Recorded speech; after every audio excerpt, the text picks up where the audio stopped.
Welcome to SFC Academy, your go-to freight decarbonization education and knowledge hub. Ever wondered how we measure emissions from container shipping?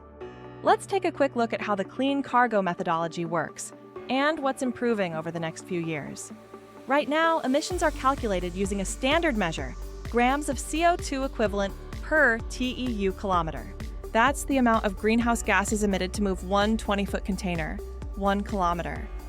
The clean cargo community hosts a unique platform that brings together carriers, freight forwarders, and shippers from around the world.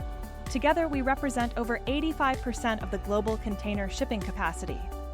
Twice a year, carriers report ship-specific operational and technical primary data for each of their owned and chartered ships.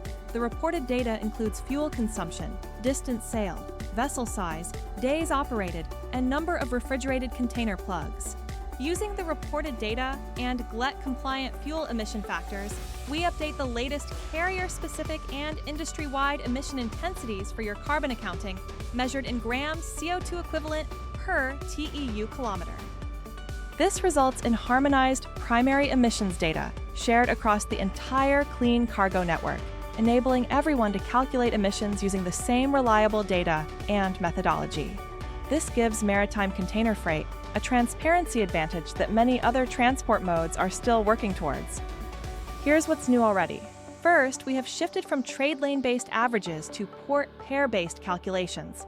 For example, shifting from Asia to North Europe emission intensity to more granular Shanghai to Rotterdam, or from Asia to Mediterranean, will be available more granular as, for example, Hong Kong to Barcelona emission intensities. This means more precise reporting that reflects actual shipping routes, powered by real distance data from AIS tracking. Second, instead of estimating based on 70% vessel capacity utilization, we'll begin using actual cargo carried data for more realistic emissions data, starting 2026. By 2027, we'll go even further, measuring emissions per tonne-kilometer, not just container units TEU-kilometer.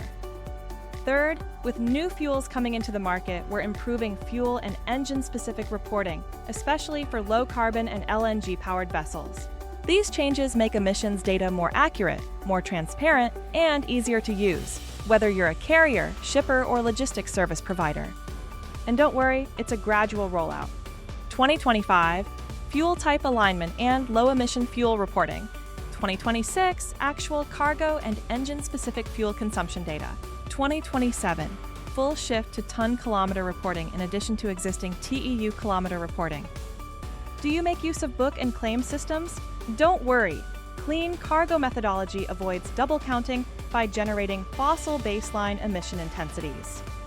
Want to dive deeper into how these methods work and how to apply them in practice?